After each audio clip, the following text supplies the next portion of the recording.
Hello moms and dad, welcome again to be a mom family. बच्चे को bottle से milk देना है बहुत आसान है, लेकिन एक्चुअल में उतना आसान है नहीं जितना ये हमको लगता है। अगर आप भी एक न्यू मॉम्स हैं और अपने बच्चे को बॉटल से मिल्क देती हैं तो ये वीडियो आपके बहुत काम की होने वाली है। सो वीडियो को एंड तक जरूर देखिएगा। अगर वीडियो पसंद आए तो लाइक बटन पे जरूर हिट करें। अगर आप इस चैनल पे नए हैं तो सब्सक्राइब बटन के साथ साथ बेल आइकन जरूर हिट करें। इसके साथ में इस वीडियो को ज्यादा से ज्यादा प्लेटफॉर्म पे शेयर करें ताकि न्यू मॉम्स की बहुत ज्यादा हेल्प हो पाए। सो फ्रेंड्स, आइए वीडियो को शुरू करते हैं। फ्रेंड्स, अगर आप भी अपने बच्चे को बॉटल से मिल्क दे रहे हो तो आपको ये चीजें जानना बहुत ज्यादा जरूरी है। इसमें सबसे पहली चीज है, अगर आप अपने बच्चे को बॉटल से मिल्क दे रहे हो तो कितने बॉटल की आपको जरूरत होगी। इसमें भी दो पार्ट्स हैं। अगर आप अपने बच्चे को ब्रेस्ट मिल्क के साथ साथ फॉर्मूला दे रहे हो देन आपको सिर्फ 3 से 4 बॉटल की नीड होगी। अगर आप अपने बच्चे को सिर्फ फॉर्मूला पे रखे हो क्योंकि किसी वजह से आप बच्चे को ब्रेस्ट मिल्क नहीं दे पा रहे हो देन आपको लगभग 6 से 7 बॉटल की जरूरत होगी। ऐसा इसलिए क्योंकि बच्चे को हर थोड़ी देर के बाद भूख लगती है और जब भी उसको भूख लगती है हम उसको मिल्क देते हैं बॉटल में बना के। जब भी बच्चा फिनिश कर लेता है उसके बाद हमें बॉटल को वॉश करके रखना होता है और अगर हम अगली बार उसको देते हैं उसी बॉटल में देन उसको स्टरलाइज करके ही देना होता है क्योंकि इससे बच्चों में इंफेक्शन का खतरा नहीं होता। और अगर आपके पास बॉटल कम है देन आपके लिए बहुत ज्यादा हैक्टिक होता है क्योंकि हर बार उसको वॉश करके स्टरलाइज करके बच्चे को देना थोड़ा सा मुश्किल होता है। अगर आपके पास 6 से 7 बॉटल होंगी देन आपने बच्चे को मिल्क दिया, उसको वॉश किया, वॉश करके आप रख दीजिए। उसके बाद जब आपका के पास टाइम हो उसको एक साथ सारी बॉटल को स्टरलाइज कर लीजिए। अगला पॉइंट है कि बच्चों के लिए बेस्ट और सेफेस्ट बॉटल कौन सी है। जब बच्चों की बारी आती है बहुत ज्यादा कॉन्शियस होते हैं, हर चीज को लेके हम बहुत ज्यादा सोचते हैं, तो ऐसे केस में हम बच्चों को वो कुछ भी नहीं देना चाहते जो उनके लिए सेफ ना हो, जिससे उनको कोई खतरा हो सकता है। तो जहां बात आती है बेस्ट बॉटल की तो उस केस में बच्चों के लिए बेस्ट बॉटल है ग्लास की बॉटल या फिर स्टील की बॉटल। ग्लास की बॉटल के साथ ये प्रॉब्लम होती है कि बहुत जल्दी टूट जाती है, तो ऐसे केस में आप उसको सिलिकॉन का कवर इस्तेमाल कर सकते हैं या फिर आप स्टील की बॉटल पे भी जा सकते हैं। लेकिन कुछ पेरेंट्स सोचते हैं कि ये थोड़ा सा हर पेरेंट्स इसको अफोर्ड नहीं कर सकते, बहुत जल्दी बॉटल टूट जाती है या फिर अगर स्टील की बॉटल भी आप लेते हो तो वो भी काफी एक्सपेंसिव होती है। तो प्लास्टिक की बॉटल में कौन सी बेस्ट है। तो प्लास्टिक की बॉटल को खरीदते वक्त आपको बहुत सारा ध्यान रखने की जरूरत है। सबसे पहली चीज, जब भी आप बॉटल को खरीदते हैं तो वो BPA फ्री होना चाहिए। BPA फ्री बॉटल ही अपने बच्चों के लिए यूज करें।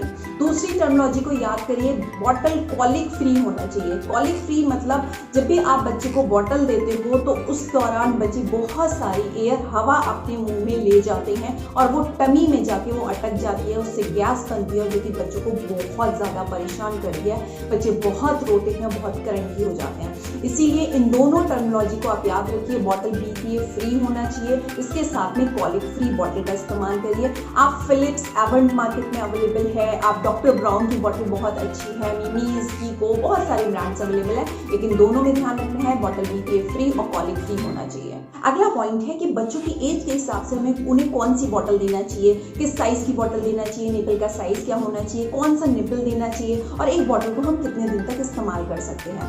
तो इसमें सबसे पहली बात हम लोग कर लेते हैं कि बॉटल का साइज किस तरीके से आपको देखना है। मार्केट में हर एज के हिसाब से बॉटल के साइज अवेलेबल है। जैसे लाइक अगर आपका बच्चा 1 महीने का है तो उस साइज की बॉटल स्टेज 1 है, स्टेज 2 है, स्टेज 3 है, स्टेज 4 है, 6 मंथ के लिए स्टेज 4 आ जाती है। तो आपको बच्चे की एज के हिसाब से ही बॉटल को खरीदना है। अगर आप मान लीजिए बच्चे की एज है 1 महीने की और 3 महीने की बॉटल आप उसको दे देते हो तो हो सकता है कि बच्चा उसको रिफ्यूज करे। इसी तरीके से निपल का साइज भी होता है। अगर बच्चा 2 महीने का है और आप 6 महीने वाला निपल उसको दे रहे हो तो बच्चा डेफिनेटली उसको रिफ्यूज करेगा। बच्चे को सिलिकॉन से बना हुआ निपल दीजिए क्योंकि उससे बच्चों में इन्फेक्शन होने का खतरा कम रहता है। अगला पॉइंट है कि एक बॉटल को हम कितने दिन तक इस्तेमाल कर सकते हैं। सो मैक्सिमम आप 4 से 6 महीने तक एक बच्चे की बॉटल को इस्तेमाल कर सकते हैं, लेकिन अगर उसमें कोई क्रैक हो गया है, अंदर लेयर हो गई है, वो टूट गई है देन आप उसको पहले ही उसको रिप्लेस कर दीजिए। दूसरी चीज, निपल को हम कितने दिन तक इस्तेमाल कर सकते हैं। आप अगर जो बच्चे की निपल को जो है स्टरलाइजर में स्टरलाइज कर रहे हो देन आप उसे 3 महीने तक इस्तेमाल कर सकते हो। लेकिन आप जो भी ट्रेडिशनल वे आप अगर फॉलो कर रहे हो लाइक पतीले में पानी डाल के और उसमें स्टरलाइज कर रहे हो देन आप उसको सिर्फ 2 महीने तक इस्तेमाल कर सकते हो। लेकिन अगर उसमें कोई क्रैक है या फिर वो डैमेज हो गया है देन उसको फौरन अवॉइड करिए, दूसरा निपल आप इस्तेमाल करिए। अगला पॉइंट है क्लींजिंग। क्लींजिंग पे फोकस करना बहुत ज़रूरी है। बच्चों की बॉटल को प्रॉपरली क्लीन करना ज़रूरी है, क्योंकि अगर आप क्लीनिंग पे फोकस नहीं करते हो देन बच्चों को बहुत सारे इन्फेक्शन का खतरा हो सकता है।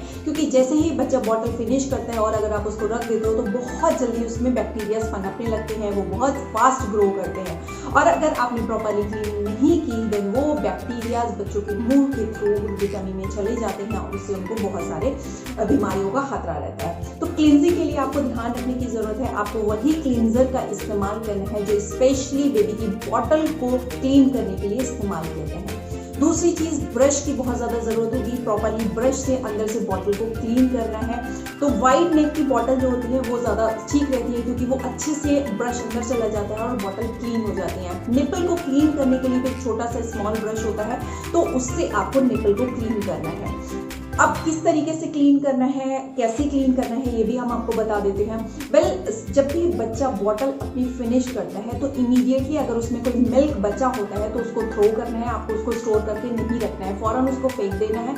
उसके बाद फौरन इमीडिएटली जो भी क्लींजर जो माइल्ड होना चाहिए, इसमें ज़्यादा केमिकल नहीं होना चाहिए, हार्श केमिकल नहीं होना चाहिए, उससे बच्चों की बॉटल को इमीडिएटली क्लीन करके आप रख दीजिए। क्योंकि मैंने आपसे कहा था 6 से 7 बॉटल आपको रखनी है। जब भी बॉटल फिनिश हो सारी बॉटल्स को क्लीन करके बारी बारी से आपको रखना है। शाम में या जो भी आप कन्वीनियंट महसूस करो उसके बाद स्टरलाइजर में सारी बॉटल्स को एक साथ आप स्टरलाइज कर सकते हो।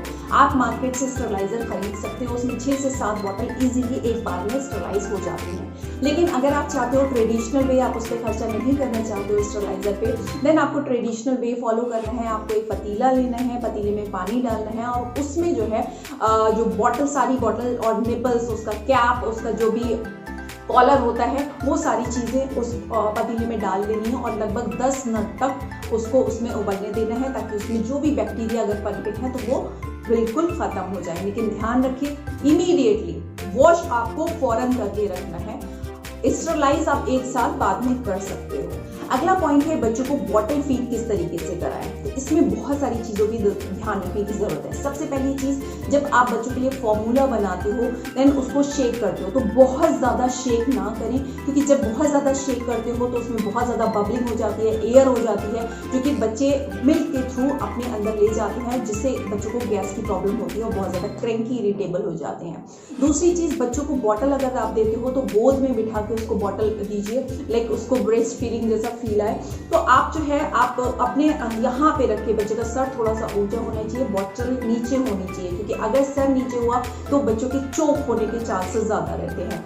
तीसरी चीज़ ध्यान रखनी है कि जब बच्चे को फ्लैट जगह पे, एक सी जगह पे आपको लिटा के उसको बॉटल से फीड नहीं कराना है। अगली चीज ध्यान रखने की जरूरत है, बच्चों का जो निपल होता है बॉटल को थोड़ा सा ऊपर करके इस तरीके से रखना है तिरछा, ताकि बच्चे के बॉटल में मिल्क भरा रहे, उसमें एयर ना हो, क्योंकि एयर जाएगी तो बच्चों को गैस की प्रॉब्लम होगी।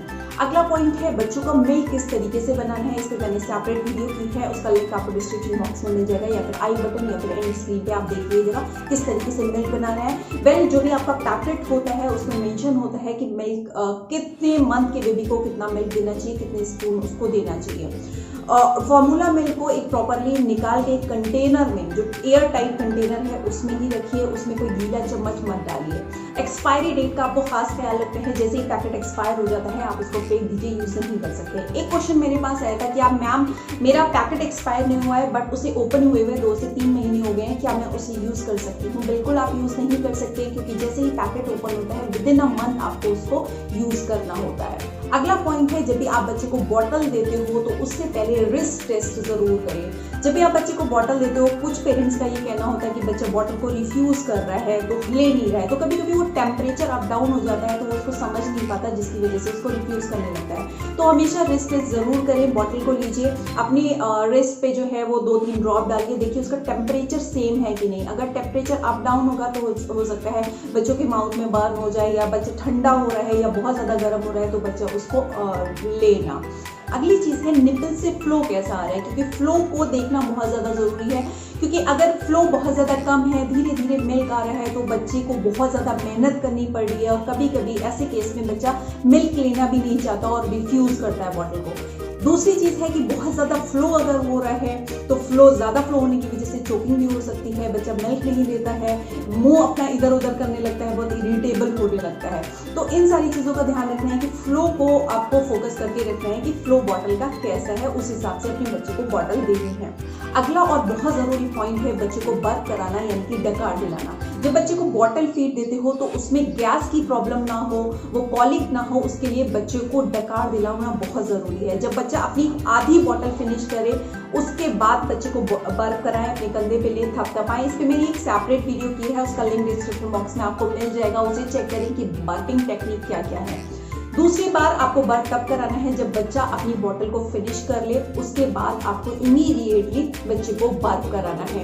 अगला पॉइंट भी बहुत ज़्यादा ज़रूरी है कि बच्चे को सकिंग हैबिट ना हो। कुछ बच्चे क्या करते हैं, मदर ने बच्चे को बॉटल दे दी, वो फीड करते करते सो गए, बहुत हार्मफुल है, बच्चों में सकिंग हैबिट हो जाती है। इसके साथ में बच्चों में एयर भी बहुत चली जाती है जिससे बच्चे कॉलिक हो जाते हैं। तो इसको दूर करने के लिए आपको क्या करना है, जब तक आप बच्चे को फीड कराते हो तो उसको जगा के रखिए, सोने मत दीजिए, क्योंकि बाद में चल के आपको प्रॉब्लम होगी। बच्चा जब तक मुंह में उसके निपल नहीं रहेगा तब तक वो सोएगा नहीं। इस चीज को आपको ध्यान रखना है। So friends, this all for this video. I hope ये वीडियो आपके लिए इंफॉर्मेटिव रही होगी। अगर रही हो तो प्लीज लाइक, शेयर, कमेंट और जितना प्लेटफॉर्म पे आप शेयर कर सकते हो उसको करिए, ताकि जो भी न्यूली मॉम्स हैं जिनको कोई एक्सपीरियंस नहीं है उनको हेल्प हो पाए।